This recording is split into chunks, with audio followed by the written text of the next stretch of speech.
South Sudan, a tiny country that has big problems. All the clean water has gone dry and been replaced with muck. People are forced to drink this unhealthy, repulsive, germ-filled water and stay alive somehow. This has been a problem for years, but it's only gotten worse. In 2013, a war started in South Sudan, causing the water to become even more unsanitized. And to top that, the water started getting wasted because all of it was getting destroyed, which made living a lot harder for people. To make it even worse, the weather was not in their favor and it barely rained.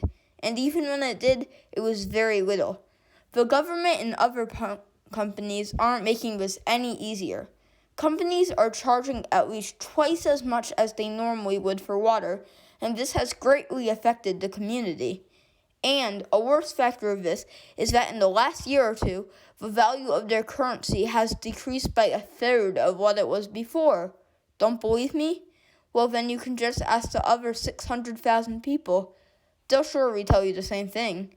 Because of this, only 55% of the population is getting clean water, 43% is living off of $1.90 a day, and 10% of the population only has access to the lowest standard of sanitation.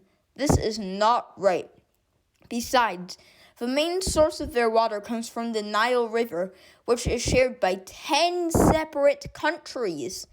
The main solution to this problem is the end of the war, which, thankfully, has ended. This should help at least a little, or affect the water problem in a good way, considering it's only been about 8 months since the war ended. Companies like USAID and WASH are helping them by providing clean water, sanitation, hygiene, and lots more to schools and hospitals around South Sudan. Hopefully, this long-time problem can finally come to an end.